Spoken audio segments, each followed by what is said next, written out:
신명기 1장 19절을 보겠습니다.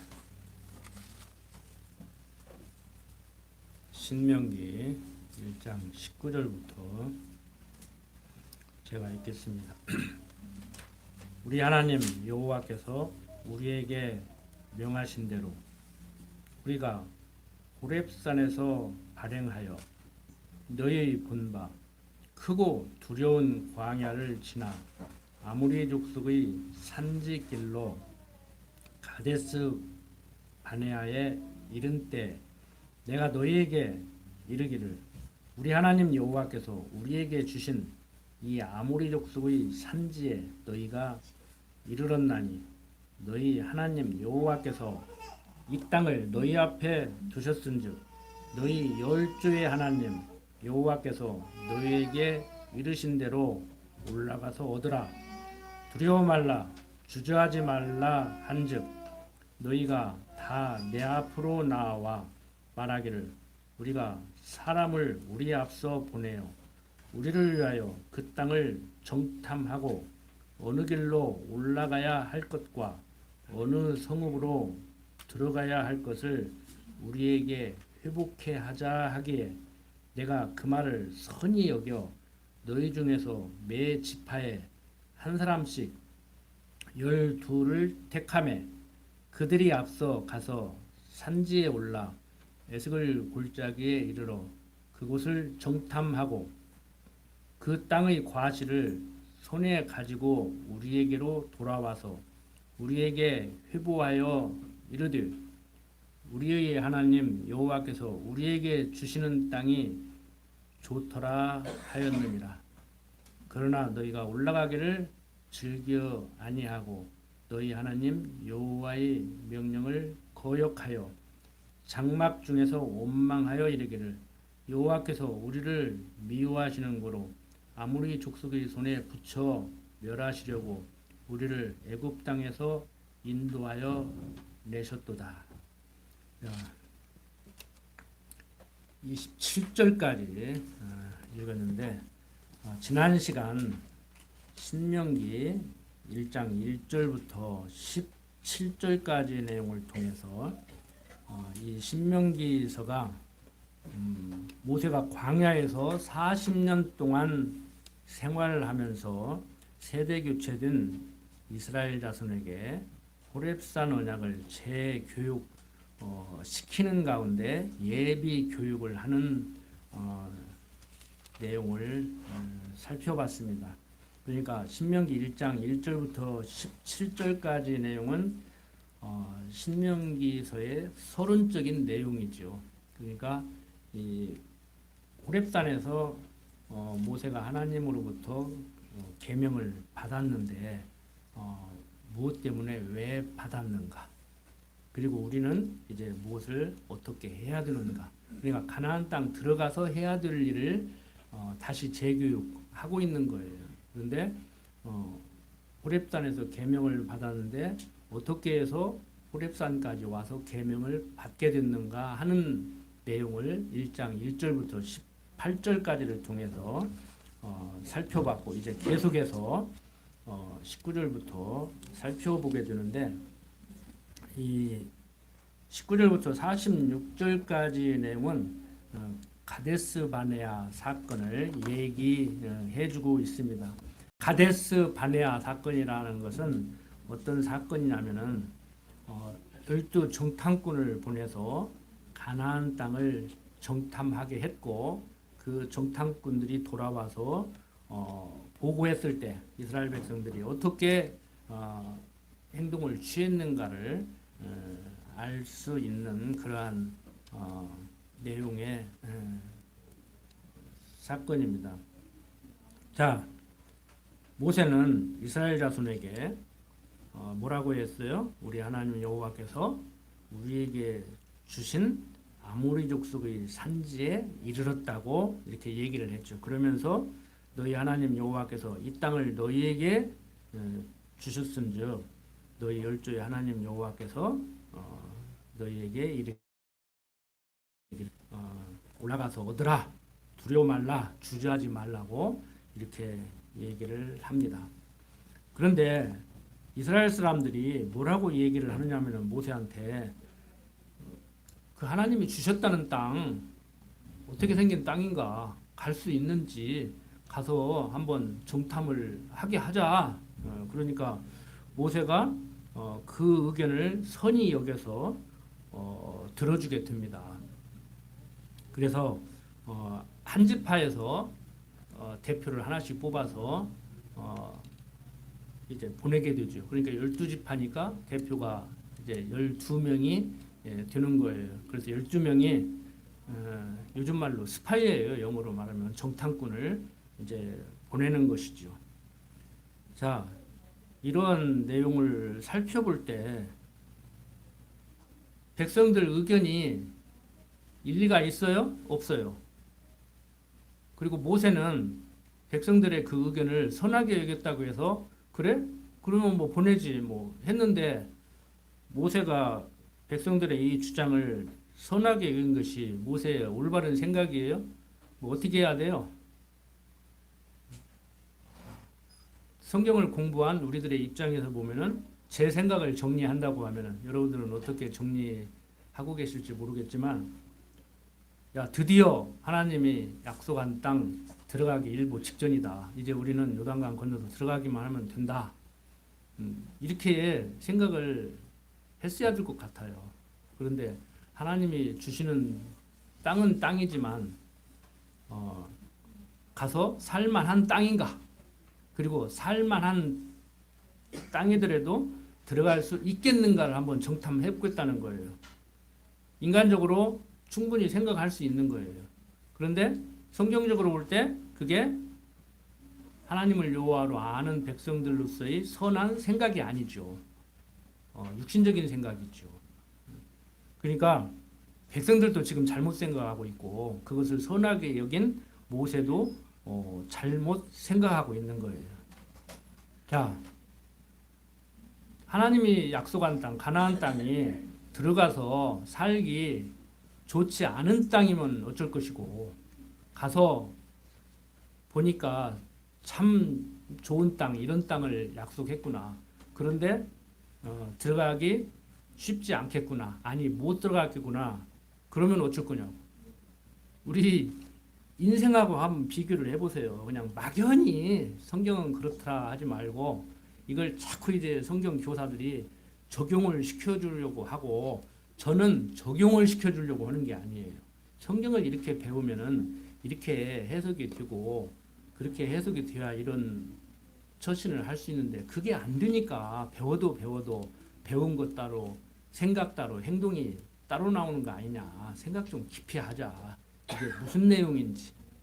그래서 우리가 생각을 하면은요 사고가 형성되고 그 사고가 형성되면 가치관이 형성돼서 그 가치관대로 살게 돼 있어요. 그러니까 우리가 저 사람은 왜 그런지 몰라 그러는데 뭐 왜 그런지 모르겠는 왜 몰라. 가치관이 그렇게 형성이 되니까 그런 거예요. 그러니까 불교인으로 가치관이 형성되면 불교인으로 가치관이 형성된 사람답게 살고 기독교인으로 가치관이 형성되면은 기독교인으로 가치관이 형성된 사람답게 사는 거예요.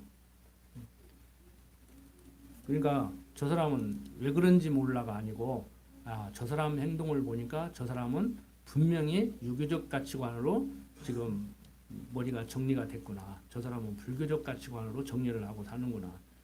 도대체 저 사람은 무슨 가치관인지 모르겠다. 애들 교육을 말할 때는 기독교 가치관 같은데 또 물질을 얘기하고 경제를 얘기할 때는 불교적 가치관 같고 또 무엇을 얘기할 때는 또 유교적 가치관 같다. 그게 지금 혼재돼 있어요. 여러분들 안에도 그게 있다니까요.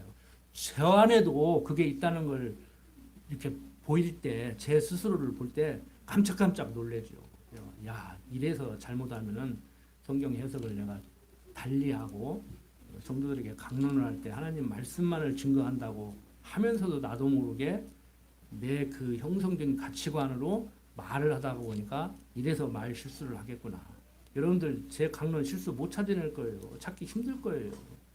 제가 요즘 한 가지를 발견했는데 이따 시간이 되면 기회가 되면 말씀을 드리겠는데 엄청난 건 아니에요. 뭐 대단하게 뭐 여러분들 잘못 가르친 건 아닌데 제가 형성이 그렇게 돼 있더라고 가치관이 저도 모르는 사이에. 그러니까 제 입으로 하는 얘기도 제가 강론을 여러분들 입장에서 들어보면은 충분히 질문거리가 나올 수 있는데 질문들을 안 하신다니까. 그래서 주일날 저녁에 이제 공부를 하는데 좀 질문하고 싶은 분들은 그 시간에 들어와서 질문을 좀 하시라고. 자, 백성들 어때요? 모세 그들의 의견을 선히 여긴 것 문제가 있지요. 자, 어떻든 간에 잘하고 잘못하고를 떠나서 육신적인 소욕에 의해서 했든지 안 했든지를 떠나서 모세는 매 지파에서 한 사람씩을 불러서 12명의 정탐꾼을 보냈습니다. 자, 계속해서 봅니다. 자, 28절. 우리가 어디로 갈꼬? 우리의 형제들이 우리로 낙심케 하여 말하기를 그 백성은 우리보다 장대하며 그 성읍은 크고 성곽은 하늘에 닿았으며 우리가 또 거기서 아낙 자손을 보았노라 하는도다 하기로 내가 너희에게 말하기를 그들을 무서워 말라 두려워하지 말라 너희 앞서 행하시는 너희 하나님 여호와께서 애굽에서 너희를 위하여 너희 목전에서 모든 일을 행하신 것 같이 이제도 너희를 위하여 싸우실 것이며 광야에서도 너희가 당하였거니와 사람이 자기 아들을 아는 같이 너희 하나님 여호와께서 너희 행로 중에 너희를 아느사 이곳까지 이르게 하셨느니라 하나 이 일에 너희가 너희 하나님 여호와를 믿지 아니하였도다. 그는 너희 앞서 행하시며 장막 칠 곳을 찾으시고 밤에는 불로 낮에는 구름으로 너희의 행할 길을 지시하신 자니라. 자, 백성들이 원망하며 권고를 듣지 않았던 사건을 회고하고 있죠.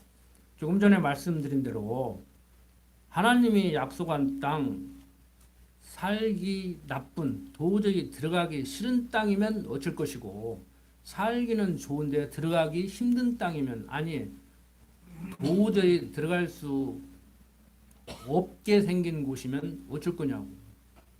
결론은 나왔죠. 하나님이 주신 땅, 약속의 땅 가서 살으려면은 들어가는 순간 고통 시작이다. 고생 시작이다 해도 가야 돼요. 그리고 도저히 들어갈 수 없을 것 같은 곳이라도 하나님의 약속에 힘입어서 들어갈 수 있어요. 들어가게 돼요. 그 우리 인생도 마찬가지잖아요. 제가 가끔 말씀드리지만 우리는 그렇게 살고 싶어서 사냐고. 이스라엘 백성들이 가서 살기 힘든 땅이지만 들어가야 되고 들어갈 수 없는 것 같지만 들어갈 수 있게 돼서 가서 사는 것 같이 우리 인생도 성경은 하나님 모르는 사람은 일찍 죽는 것이 낫고 태어나지 않은 것이 훨씬 좋을 뻔한 사람이라고 얘기하지만 하나님 아는 우리도 참 어쩌다가 태어났으면 멋있게 폼 잡고 살게 만들지 이렇게 고통스럽게 살게 만드나 육신적으로 건강하지 못하고 물질을 풍부하지도 못하고 정말 나 태어나지 않은 것이 훨씬 좋을 뻔하는 거 아닌가 이런 생각이 들 정도로 살아도 태어나서 살게 하는데 살아야지 어쩔 거냐고. 생목숨 끊을 수는 없잖아요. 뒷산에 가서. 안 그래요? 그게 인정이 안 되니까 인생이 고달픈 거라니까. 그러면 너는 다 됐냐? 아직 멀었어. 70, 80 먹어도 안 되는데 이제 60 간 놈은 내가 정리가 다 됐겠냐고. 정리팀은 하나님 곁으로 가겠지. 이게 정리가 돼야 돼요. 그냥 안 되니까 불평불만하고 그렇게 살자는 말이 아니고 왜 이렇게 우리가 고통스러워하는가? 삶을 왜 이렇게 힘들어하는가? 정말 내가 몸이 불편해서 힘들어하니까 힘들어요. 막 허리가 끊어지게 아프고 철사줄로 돌돌 감아가지고 막대기 끼서 돌리는 것 같이 아프는데 어떻게 안 아프냐고 진통제 먹여서 알지. 예? 아파서 진통제 먹으니까 의사가 그러더라고. 그 진통제 먹는 거 목숨 내놓고 하는 거라고 수술을 하라고 그러더라고. 그럼 수술하면 다 낫냐고. 수술해도 진통제 먹여야 하는데. 그러니까 안고 먹으려 했더니 진통제 먹으면 또 심장이 파괴돼가지고 빨리 죽는다고도 막 해도 빨리 죽기라도 했으면 좋겠는데 하나님이 때가 돼야 데려가지 빨리 죽이냐고. 그 빨리 죽으려고 또 진통제 많이 먹고 자살하는 거예요 그거. 그러니까 무슨 얘기냐면은 누구는 그렇게 살고 싶어서 사냐고. 의사야 자기 입장에서 얘기하지. 정형외과 의사 얘기 다르고 내과 의사 얘기 다르고 다 달라요. 가서 또 얘기하다 보면 헷갈려. 누구 말을 들어야 될지. 그러면 각 교회에서도 또 하는 말이 다 틀리고 목사마다 말이 다르고 그러면 되겠냐고. 박 목사님 뭐 이렇게 가르치는데 나는 이렇게 가르치면 안 되지. 똑같이 가르쳐야 되지. 뭐 입을 맞춰서 똑같이 가르치는 게 아니고 성경을 제대로 이해하고 성경이 말하는 하나님이 어떠한 분인 줄을 같이 알다가 보니까 같이 가르치는 것이지. 내가 가르쳤으니까 너 교회 물려받으려면 이렇게 가르쳐야 내가 물려줘. 그래서 오는 것이 아니란 말이에요. 그래서 사람 데려오기도 힘들고 그런 거 아닙니까? 자, 백성들 원망할 만해요. 백성들도 가서 보니까 살기는 좋겠어. 12명의 정탐꾼이 한결같이 한 소리가 가서 보니까 참 좋은 땅 약속하셨어. 그런데 10명의 정탐꾼은 뭐라겠어요? 못 들어가겠더라. 여호수아와 갈렙은 인간적으로 생각하면 육신적으로 생각하면 들어가기 힘든 것 확실하다. 그런데 우리는 가야 된다. 갈 수 있다. 가게 돼 있다. 왜? 하나님이 약속했으니까. 우리는 약속 백성이니까. 준다고 했으니까 주시겠지. 그러면 이제 육신적으로 생각하는 사람들은 어떻게 반문을 해요? 어떻게 들어가려고 그런다고? 어떻게 들어가려고? 똑같은 얘기야. 우리 예배당 주차는데 한 10억 모아놨으면 빨리 줄 수 있겠지만 한 5억 들어갈 것 같은데 한 3억 모아놓으면 나머지는 어떻게 할 건데? 그러면 이제 한쪽에서는 대출 받자, 한쪽에서는 뭐 어떻게 하자. 일단 지어놓고 보자. 그러니까 막 이제 으쌰으쌰하고 기존 교회같이 믿음으로 합시다 하고 이제 막 대출을 받든지 뭐 달러돈을 얻든지 뭘 얻든지 간에 으쌰으쌰 해야 되는데 우리는 그런 것도 없잖아. 이게 무슨 말씀을 지금 제가 드리고 싶은 거냐면 내 개인의 생활이나 가정 생활이나 교회 생활이나 사유나 국가나 모든 것을 바라볼 때 하나님을 여호와로 알고 그 다음에 무슨 의논을 하든지 말든지 해야 된다는 얘기예요. 그게 안 되니까 생각이 다 다르죠. 의견이 다 다르죠. 그래서 우리는 일반 민주주의도 하나님 모르는 사람들도 의견이 다른 사람들이 모여서 회의를 하다가 보면은 의견을 모으게 되는데 도저히 안 모으게 되니까 도저히 모아지지 않게 되니까 어떻게 결정을 해요? 다수결로 결정한다고. 우리 장로교도 결국에는 다수결로 하는데 장로교 정치가 표결 방식이 다수결로 한다고 해서 70명이 참석하고 30명이 반대하는데 추진을 하면 무리가 된다고. 어떻게든지 만장일치 쪽으로 가야 돼요. 수긍이 좀 안 되더라도 자기 믿음 없음을 인정하고 자기는 경제적인 능력이 없어서 많이 협력하지 못함을 인정하고 고맙게 생각하고 감사하게 생각하고 그러니까 없는 사람만 못 내니까 많이 내는 사람한테 감사하게 생각할 문제가 아니에요. 내가 너한테 감사하는 게 아니에요. 하나님 앞에서 감사하고 또 많이 내서 없는 사람이 못 내도 이 일을 해나갈 수 있게 하면은 그 일을 나로 하여금 하게 하니까 또 감사하고 그러니까 하나님 앞에서 감사하는 거예요. 육신적인 인간들은 또 감사할 수 있어요. 그러니까 집사님 수고하셨습니다. 그리고 또 많이 낸 사람한테 내가 못 내는데 참 나 같은 사람만 있으면 일이 안 되는데 당신이 많이 내주니까 일이 됐습니다. 참 감사합니다. 뭐 이렇게 할 수 있는 것이죠. 가볍게 그 사람한테 충성하고 막 평생 감사하고 살아가는 것이 아니고 하나님 앞에서 감사해야 된다고 하면은 하나님께 감사해야 된다고 하면은 또 인간한테는 또 감사 안 하려고 그러고 또 인간한테 감사하라고 하면 또 하나님은 그냥 건너발로 그냥 건성으로 하나님께는 감사하고 진심으로 하나님께 감사하지 못하는 이런 또 생각을 하고 행동을 하려고 하고 그러니까 이제 지도자들은 또 하나님한테도 감사하고 인간한테도 감사하고 조화롭게 하려고 하다가 보면은 하나님의 주권이 높아졌다가 인간의 의지가 높아졌다가 왔다 갔다 한단 말이죠. 그러니까 헷갈리는 거예요, 자꾸. 그러니까 어떤 목사님 같이 한 주는 때리는 설교하고 한 주는 또 싸매는 설교하고 한 주는 은혜를 얘기하고 한 주는 율법을 얘기하고 그러고 있다고. 율법과 복음과의 조화 그렇게 얘기해요. 뭔 조화요? 조화는. 율법은 그리스도에게로 인도하는 몽학 선생이라니까. 주인은 주인이고 종은 종이지. 주인하고 종하고 어떻게 조화를 이루게 할 거냐고.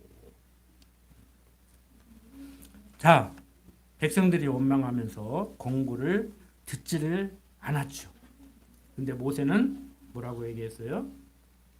하나님께서 여기까지 인도하신 하나님 아시냐? 가나안 땅도 하나님께서 들어가게 하신다.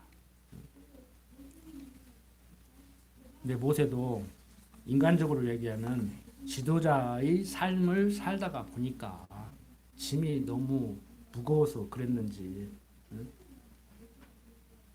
불평불만하고 불안해하고 염려하고 그렇게 살아가죠.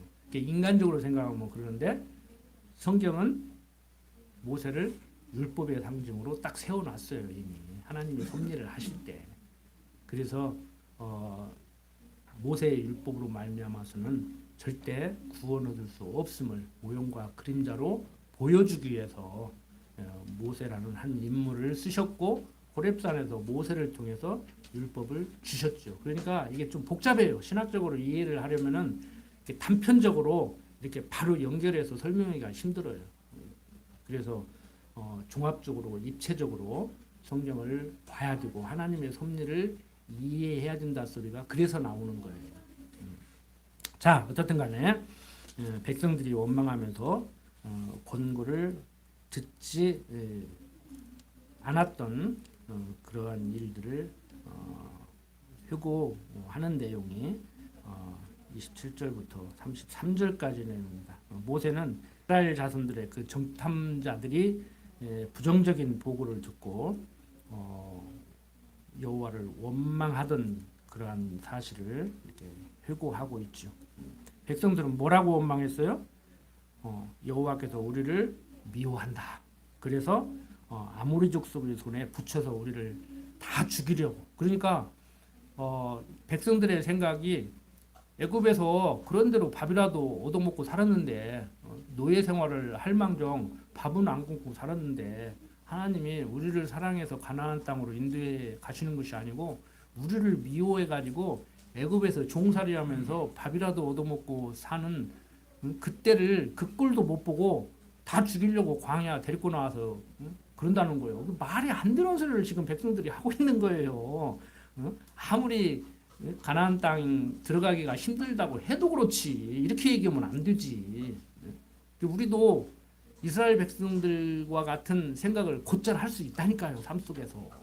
그래서 뭐 알지도 모르는 사람 원망합니까? 그냥 부인 원망하고 남편 원망하고 아버지 원망하고 그냥 그렇게 원망하고 사는 거죠. 그러다가 보면 그러니까 어버이 왜 날 낳으셨나이까 막 이러고 원망하는 거 아닙니까? 자, 백성들 원망하는데 육신적으로 생각하면은 물론 신앙적으로 생각하면 성경적으로 생각하면 잘못된 거죠. 불평 불만 하지 말아야 되죠. 근데 육신적으로 생각하면 불평만 하죠. 할 수 있어요. 육신적으로 생각하면은 우리는 육신을 가졌기 때문에 어차피 육신적으로 생각하고 사는 사람이기 때문에 불평불만하고 살아라는 얘기가 아니고 육신적으로 생각하면 충분히 불평불만해요. 왜? 약 올리는 것도 아니고 가서 보니까 참 들어가서 살면은 참 좋은 땅이는 좋은 땅인데 들어가기도 좀 수월하게 들어가게 하면 얼마나 좋아. 근데 약 올리는 것도 아니고 가서 보니까 들어갔으면 참 좋겠는데 아무리 봐도 못 들어갈 것 같아.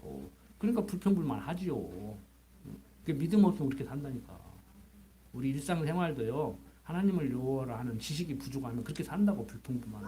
그러니까 주신 것도 모자라 가지고 주신 것에 대한 감사는 못 하고 맨날 달라고만 하고 불평불만하고. 박목사님도 그런 말씀 가끔 하셨죠. 성경 가르치면서 주신 것에 대한 감사는 못 하고 갖지 못한 것에 대한 불평불만하고 산다.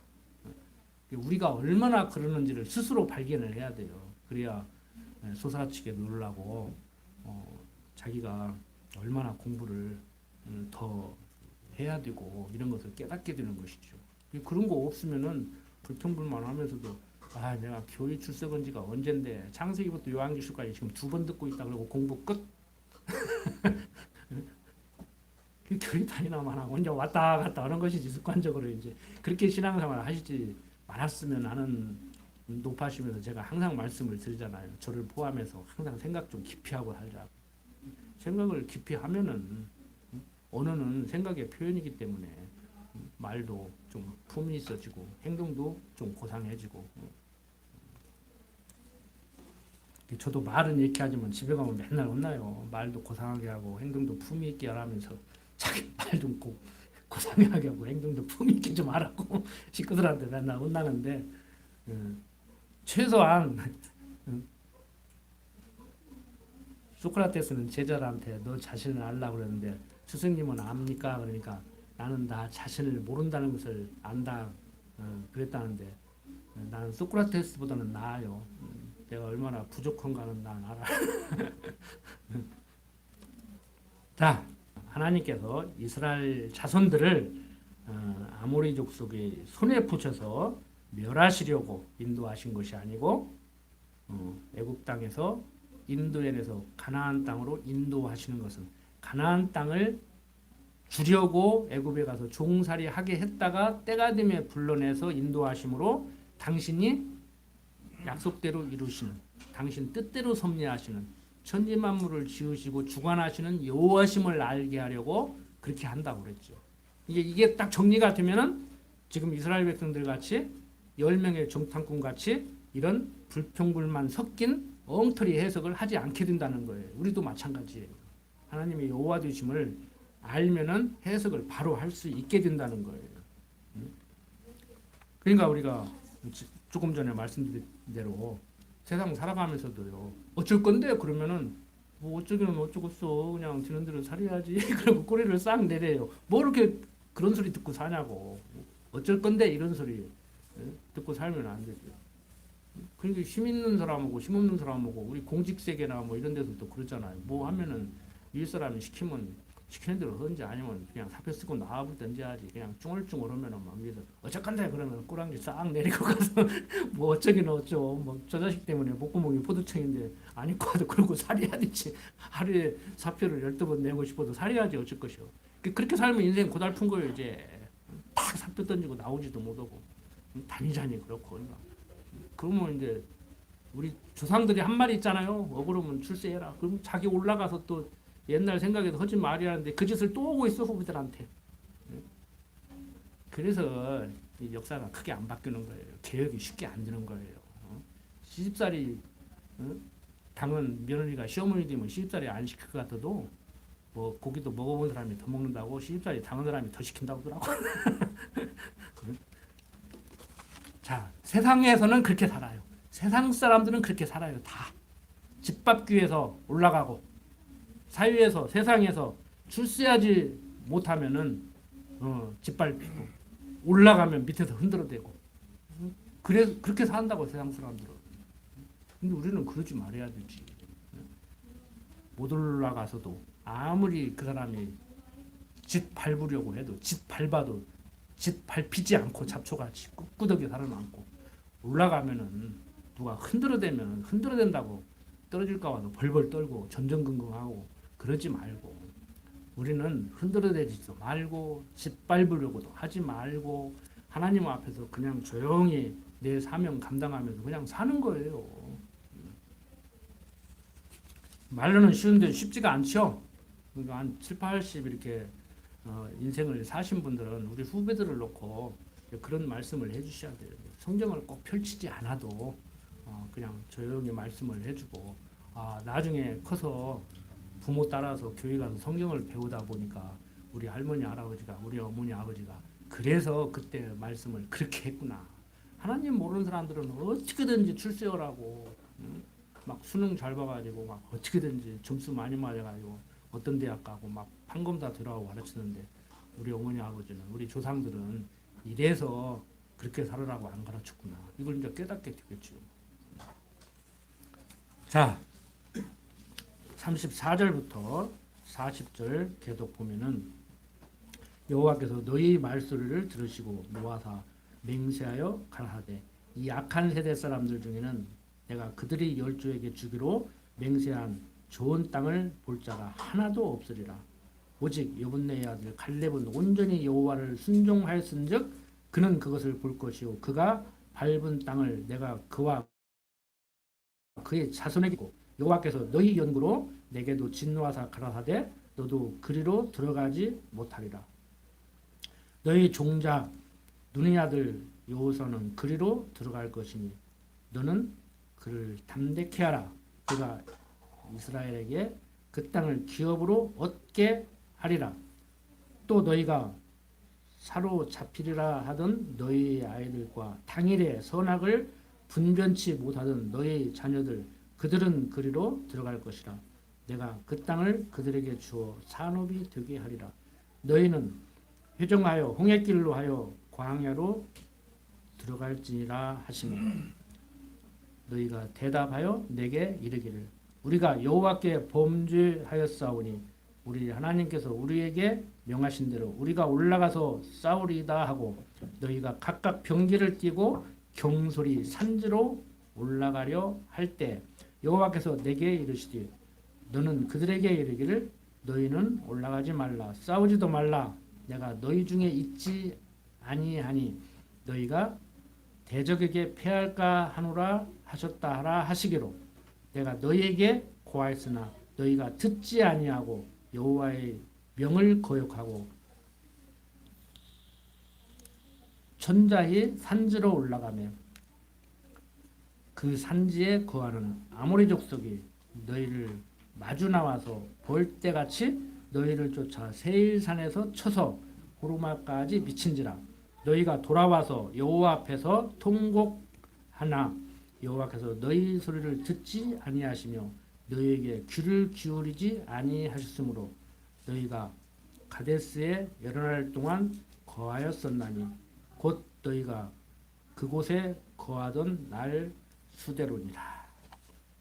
자, 백성들에게 주신 여호와의 진노가 어떠했는지를 이렇게 회고를 하면서 순종치 않고 아모리 족속에게 패했던 사건을 회고를 하고 있습니다. 자, 우리 삶하고 이렇게 뭐 적용이라고 하기보다는 우리 삶하고 연결시켜서 보면은요, 똑같은 상황인데도 해석이 달라요. 그러니까 10명이 가자, 약속 믿고 가자. 찬송가도 나오잖아요. 굳게 서리라, 굳게 서리라, 약속 믿고 굳게 서리라, 으쌰으쌰 해야 되는데 그런 때 해야 돼요. 그런 때는 으쌰으쌰 해도 돼. 그런데 세상이 어디 그렇습니까? 지금 하나님이 인도하고 있는 친히 낮에는 구름 기둥으로 밤에는 불 기둥으로 인도하고 있는 이 당시에도 10명은 가기 힘들겠다고 그러고 2명은 갈 수 있다고 얘기하는데 지금 세상에서 하나님도 다 모르고 하나님 안다고 하는 기독교인들까지라도 엉망진창으로 살아가는 이 세상에서 10명이 다 부정적으로 생각하는데 그게 되겠냐고. 믿음 없는 사람들의 삶의 모습을 그냥 닮아가지고. 그러니까 똑같은 상황인데도 해석이 다 달라요. 언젠가도 말씀드린 것 같은데 누가 싸우고 있는데 무슨 일이 벌어지는데 둘이 똑같이 그 현장을 보고 있으면서도 해석이 다르다고요. 그런데 그럴 수밖에 없는 것이 자기 가치관이 다르니까 그래요. 같이 성경을 공부해도 해석이 다른데. 그러니까 같으려면 어떻게 해야 돼요? 성경을 똑같이 배워서 성경적 기독교 가치관으로 무장이 돼야 해석을 똑같이 할 수가 있죠. 그런데 문제는 뭐예요? 성경 해석도 다 다르게 해서 성경이 말하는 하나님도 다 다르게 이해해버려. 그러니까 기독교 가치관이 다 같은 기독교 가치관으로 무장이 된 것 같은데 다 다르게 돼버려. 그러니까 안 되는 거예요. 그게 우리 안에서도요. 등록교인 안에서도 그게 안 되면요 못 견뎌요. 못 견딘다고. 그러니까 우리는 우스갯소리로 그러잖아요. 뭐 이건 우스갯소리가 아니고 진담인데 진짜 진담이에요. 오는 사람 막지 않고 가는 사람 잡지 않는다니까. 무엇을 어떻게 잡기를 원하기 때문에 말씀에 사로잡혀서 말씀에 힘입어서 말씀 때문에 같은 가치관으로 형성이 돼서 믿는 것과 아는 것이 하나가 돼가지고 그리스도를 머리로 지체된 나의 삶을 살아야 되지요.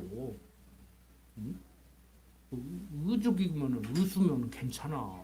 나무 손 갖다 붙여놓은 것 같아가지고 머리에서는 지시하는데 오른손은 지금 내 머리에서 지시하는 대로 움직이려고 하는데 이 왼손은 저쪽 사람이 지시하는 대로 움직이려고 하면 이게 안 되지. 교리만 시끄럽지. 그 돈 몇 푼 내는 사람 안 나와가지고 연보 몇 푼 주는 게 문제가 아니라니까 지금. 돈이야 뭐 있어도 그만 없어도 그만이고. 여러분들 뭐 가난한 사람 부자 사람 뭐 25평 아파트 사는 사람 뭐 50평 아파트 사는 사람 하루에 두 끼 먹는 사람 한 끼 먹는 사람 다 살아요. 굶어 죽밖에 더 없겠냐고. 아니, 굶어 죽을 때 죽을 망정. 우리 옛날에 조상들 다 굶어 죽었잖아요. 돈 없어서 학교도 못 다니고 했잖아요. 다 산다고 살아왔다고. 전쟁 나면 또 어쩔 것이오. 그 우크라이나 어떤 할머니 방송에 나와서 들어가니까 2차 대전 겪어가지고 지긋지긋한데 죽기 전에 뜨겁게 생겼다고. 지금 겪고 있잖아. 우리라고 겪지 말라는 법 있어요? 죄송한 얘기지만 안 겪어야지. 전쟁 나라고 하는 얘기는 아니에요. 제발 전쟁 안 나기를 소원하고 있는 사람 중에 하나인데 당하면은 산다고 닥치면 산다고 그러잖아요. 경험 없는 자들이 닥치면 산다고 그러잖아요. 나는 저런 상황이 닥치면 나는 못 살아. 어떻게 살까 그런데 닥치면 산다니까. 여러분들 과거에 조금 더 뭐 풍요롭게 사시고 조금 더 여유롭게 사신 분들도 있지만 얼마나 참 지나온 세월이 돌이켜보면은 참 모진 세월 사신 여러분들 얼마나 많습니까? 그걸 다 견디고 살아왔잖아요, 우리가. 그런데 지금 성경을 이렇게 잘 배우고 제대로 배우고 이렇게 하는데도 해석이 다르면 되겠습니까? 첫째, 우리는 성경 해석을 똑같이 해야 되고, 둘째, 성경의 해석을 똑바로 해서 성경이 말하는 하나님을 똑같이 알아서 어떤 사건이 벌어지면 똑같이 해석을 해야 돼요. 그래야 이게 좀 단합이 되고 마음이 합치가 돼가지고 가정이 편안해지고 교회가 편안해진다고. 다 해석이 문제예요. 삶의 문제는 해석이 문제야. 그래서 인간적으로 육신적으로 제가 말씀을 드리면은 가끔 사람들하고 얘기할 때 하는 건데 그냥 해석이 안 되니까 불평불만하고 사는 사람들. 세상적으로도요. 그런 사람하고 놀지 마요. 그냥 불평불만하고 사는 사람이 있으면 나도 모르게 나도 같이 불평불만해. 동달아. 지난번에도 얘기했잖아요. 어떤 사람이 얘기하면 강목사 자네 흉보대 뭐 들어와서 알려주냐고 신경질 나게 모르면 돼. 뭐 임금도 안 듣는 데서는 옛날에 욕했다고 그러는데 와서 안 알려주면은 내가 모르니까 편하잖아. 근데 나도 인간인데 내 욕하고 다닌다고 뭐 기분 나쁘고 그 사람 보면 한 대 줘받고 싶지. 몰랐을 때는 그 사람 보면 미안하고 막 고맙다고 짜장면도 사주고 그랬는데 내 욕하고 다닌다고 내가 좋게 보겠냐고. 나도 인간인데 내가 하나님도 아니고 하나님도 가만히 안 있을 거예요. 그거 내 욕하고 다니면 이 사람은 강호사 그런 사람 아니잖아. 자네는 뭔 일이 있어가지고 그렇게 나쁘게 얘기하는 거 하고 한번 혼을 내주든지. 혼내줬다고도 얘기할 필요 없어. 안무개가 그랬는데도 어떤 사람은 또 내가 혼내줬어. 그 얘기도 할 필요 없어. 그냥 혼내고 끝내. 그게 세상 사는 지혜란 말이에요. 하나님 모르는 사람들도. 근데 하나님 알면 얼마나 좋아요. 여러분들 이유 불문코 불평불만한 사람들하고는 가까이 하지 마요. 지금 교계에 육신적인 얘기가 아니고 기독교 교계의 문제점이 뭐냐고 하면은 지난번에 그랬죠. 복음주의가 뭐냐. 사도신경 같이 고백하고 주기도문 같이 고백하면 우리 편이라고 하자. 이게 복음주의라고 그랬잖아요. 영어로 에반겔리오. 그러니까 거기는 모든 교파들이 다 들어가 있어요. 근데 사도신경 우리도 고백을 하지만 사도신경이 여러분들 대단한 거라고 생각하지 마십시오. 아주 기초적이고 초보적인 거예요. 사도들이 고백하던 신앙 고백이에요. 그 전통적으로 우리가 최소한 기독교 신앙인이라고 하면은 사도들이 고백했던 이 초보적이고 기초적인 신앙 고백은 해야 기독교인이라고 인정할 수 있다고 해서 하는 거예요. 그러니까 우리는 아주 초보적인 사도신경을 신앙 고백으로 우리 다 같이 하지만 거기에서 자기 신앙 수준에 따라서 조금 더 수준 있는 신앙 고백을 할 수 있어야 돼요. 그러니까 한번 오늘 시간 여유 있으신 분들은 집에 가서 내 신앙 고백을 한번 써보십시오. 사도신경 같이 한번 만들어봐요. 내 신앙 고백을. 사도신경은 아주 초보적이고 기초적인 거라고. 그러니까 이 정도의 신앙 고백도 안 된다고 하면 세례 받으면 안 돼. 이해하셨죠? 그 주기도문은 또 주님이 가르친 기도니까 기도는 이렇게 해야 되는 거라고 항상 얘기를 하고 목사가 축도를 하지 않는 그런 모임에서는 또 주기도문으로 모임을 마치고 하면서도 배우기는 잘 배워놓고 기도할 때는 또 이상하게 기도하고 가르치는 지도자들도 통성기도, 합심기도, 뭐 릴레이기도, 뭐 철야기도 해가면서 국가와 민족을 위해서 기도하고 주일학교 교사들은 애들을 끔찍이 사랑해서 아침 저녁으로 날마다 주일 학생을 위해서 기도한다고 연초 연말에 되면 목사님들은 기도원으로 성도들이 소원 성취 뭐 내용을 적은 봉투 가지고 기도하러 간다고 그래요.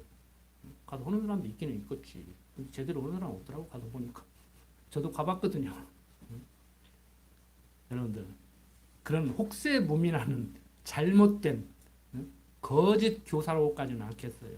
거짓 교사와 방불한 그런 가르침이 아니고 정말 내 신앙 고백이 성경적인가 한번 점검을 하고 내 신앙생활이 정상적인 신앙생활인가 한번 생각을 하고 윤리 도덕적으로 완벽하고 남을 미워하지도 않고 거짓말하지도 않고 막 그래야 된다는 얘기가 아닙니다. 정말 내가 하나님을 여호와로 알고 사는가. 그러면 자기 부족한 거 인정하면은 내가 내 스스로 내 부족한 걸 인정한다는데 누가 뭐라고 그래. 지가 뭔데 너는 똑바로 살아라 마라. 그건 내 문제지 자기 문제가 아니잖아요. 보기 싫으면 안 보면 되지. 그러니까 우리는 이해를 해주잖아요. 내가 내 모습을 보는데 어떻게 상대를 정죄할 수 있어요. 예수님이 죄 없는 자는 돌로 치라고 그러잖아요. 가늠한 여인. 그래도 우리는 항상 내 가치관으로 상대를 정죄하는 것이 아니고 나를 돌아보고 상대는 포용하고 상황에 집어넣으면은 저 사람보다 나는 더하면 더했지 덜하지는 않겠구나.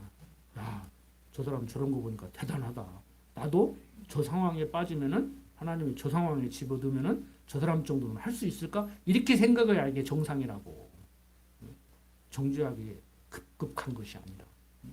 그러니까 정치인들이나 뭐나 다 지금 그런 문제잖아요. 전 정권은 다 잘못하고 내가 해야 되고 막 때려 엎으려고 하니까 그 돼? 안 되지? 국민들이 가만히 있냐고 바본 줄 아냐고.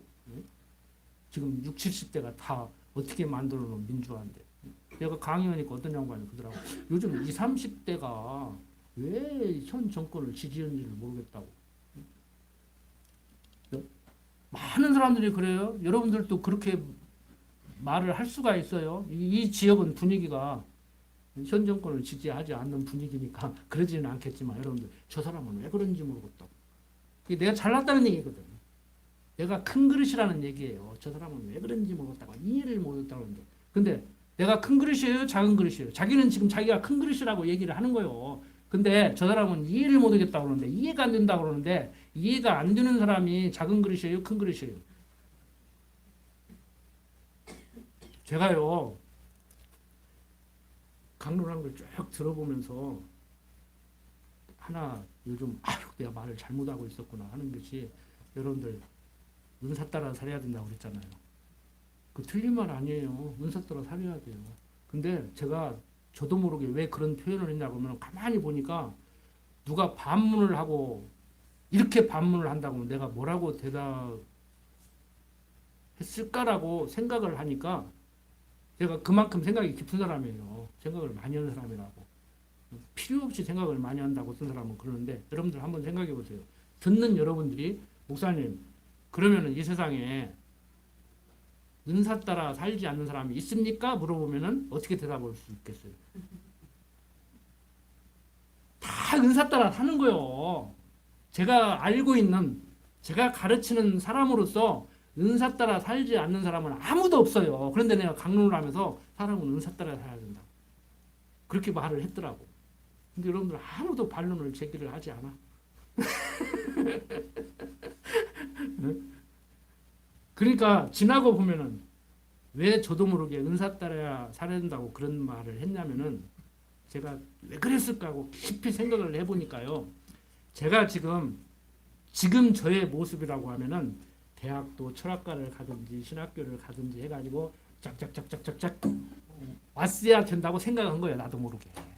그런데 하나님께서 이런 과정을 거쳐서 이런 과정을 거치고 직업을 몇 번 바꾸고 가족들의 가슴을 철렁철렁하게 만들어가면서 지금도 경제적으로 풍요롭지 못해가지고 어디 가서 사고 싶어도 돈 탁 내고 카드 탁 내고 살 수 없는 그런 가정생활을 하는 내 처지가 과거에는 은사 따라 살지 않은 것 같고 지금은 은사 따라 살고 있는 것 같은 생각이 드는 거예요. 나도 모르게. 근데 하나님께서는 그때는 그렇게대로 살게 했고 지금은 지금대로 살게 하고 이런 과정을 거쳐서 여기까지 오게 했는데 이론적으로는 알면서 강론을 하면서 나도 모르는 사이에 내 잠재의식 속에서 그게 있어가지고 풀쑥풀쑥 나온 거예요. 사람은 은사 따라 살아야 된다. 은사 따라 살아야 됩니다. 그러면 너는 과거를 후회하냐? 후회는 않는다고 하면서도 그 얘기를 한 거야. 이렇게 깊이 좀 생각하시라고. 깊이 좀. 그러니까 내가 지금 말을 제대로 하고 있는가? 내가 지금 저 사람한테 아무리 화가 나고 아무리 기분이 좋아도 이걸 하고 있는가? 여러분들 기분 좋아서 자랑하는데 상대방 염장 질릴 수가 있다니까. 지금 화가 나서 막 지르고 있는데 상대를 고소하게 만들 수도 있는 거예요. 그러니까 필요 없이 말 많이 할 필요도 없고 조심하셔야 안 된다고 말하는 것이. 어떤 때는요 미워라고 한마디 하면요 그 사람 입장에서는 그 사람이 큰 그릇이면은요 아 저거 열받았구나 실컷 나 미워해라 그렇게 생각할 수가 있다니까. 나 혼자 열받아가지고 괜히 꽥꽥꽥 하다가 마는 것이지. 그래서 저희 형님이 그 전에 가족들끼리도 이렇게 형제간들 중에서 누가 불평불만 하면 요즘 마음이 편치를 않은가 보다. 그래. 난 그게 뭔 말인지 처음에 이해가 안 됐거든. 근데 요즘은 이해가 돼. 요즘은 이해가 돼.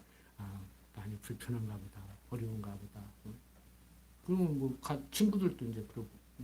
그러니까 저 좋아하는 사람은 엄청나게 좋아해요. 왜? 다 포용해 주니까.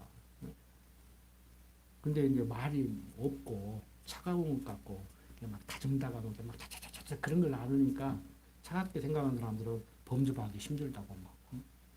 어디 목회하면서 신앙 좋아야 강목사하고 신앙생활하지 강목사 목회하는 교회는 못 다니겠다고 그런 소리까지 들어봤다니까. 몰라도 나를 한참 몰라.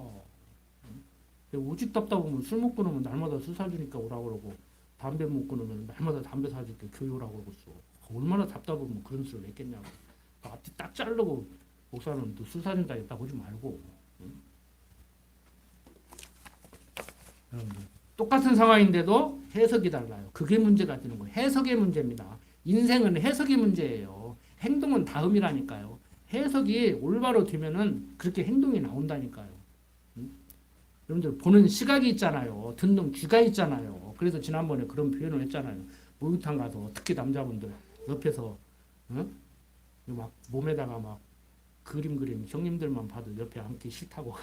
왜? 가치관이 그렇게 형성이 돼서 그래요. 여러분들 해석의 문제 아주 중요합니다. 우리는 성경 해석을 성경 기록자가 읽으라는 대로 읽기를 소원하고 그렇게 몸부림치고 있습니다. 나이 한 30, 40대 목사를 데려와야 되는데 목사님 후계자로 목사님이 얼마나 고민을 하면 10년밖에 차이 안 나는 먼저 갈지도 모르는 나를 데려다 놓고 얼마나 답답하시면 그러겠냐고. 저는 지금 한 30, 40대 후계자를 키워보려고 몸부림을 치는데 눈에 잘 안 보여. 우선 그분들은 일요일날 저녁에 공부하는 사람 중에서 하나 뽑아야죠. 공부 좀 열심히 하십시오. 우리 남자 주자님들, 성도님들. 특히 여자분들 해도 돼요. 군옥교회 강제상은 남녀 구분하지 않습니다. 인류 신학교 나왔다고 데려다 놓지 않습니다. 정말 성경 해석을 올바로 하고 가치관이 올바로 형성돼서 불평불만하고 성도들을 노예 다루듯이 하지 않는 정말 리더, 앞서가는 저 사람은 따라갈 만하다 하는 그런 지도자 여기다 세워놔야 군옥교회가 멋있는 교회로 성숙해 나가죠. 여러분들 세상 군옥교회 문화 수준 절대 넘어서지 못하다는 걸 생각하십시오. 뭐 정치적으로 뭐 나는 이쪽이냐 저쪽이냐 경제적으로 나는 잘 사는 사람이냐 못 사는 사람이냐 나는 호남 사람이냐 뭐 경상도 사람이냐 이런 거 따지지 마시고 학자들 논쟁하는데 나는 이쪽 편에서 쓸 거냐 저쪽 편에 쓸 거냐 TV 심야 토론 보면서 이쪽 편 들고 저쪽 편 들고 그러지 마시고 우리는 성경적 기독교 가치관으로 무장이 돼가지고 나는 이쪽 편도 저쪽 편도 아니고 내가 나가서 토론한다고 하면은 나는 또 하나 편을 만들어서 나는 이렇게 얘기하겠다. 이런 게 돼야 돼요. 쉽지 않다니까요. 하루아침에 안 된다니까요, 이게. 그래서 여러분들 후손들을 시의원 내보내고 국회의원 내보내고 동네 이장을 해도 우리와 같은 가치관으로 이장을 하고 시의원을 하고 시장을 하고 국회의원을 하고 이런 세상을 만드는 것이 제 목표의 꿈이고 목표예요. 근데 되겠죠? 여러분들 자녀들 중에서 키워야 된다니까. 지금 태중에서 크고 있는지도 모른다고 지금. 기도합시다. 아버지 하나님, 되어져가는 모든 일들 하나님이 섭리하심에도 불구하고 육신의 소욕이 강한 우리는 우리들의 귀로 듣고 눈으로 보고 입으로 말을 하면서 세상 사람들과 다를 바 없는 그러한 생각과 행동을 하는 경우가 허다합니다. 그때마다 말씀 생각나게 하시고 성경적 기독교 가치관으로 무장하고 사는 것이 얼마나 가치롭고 행복한 삶인지를 항상 깨닫고 살게 하여 주시옵소서. 부족한 종 예수님 이름으로 기도드립니다. 아멘.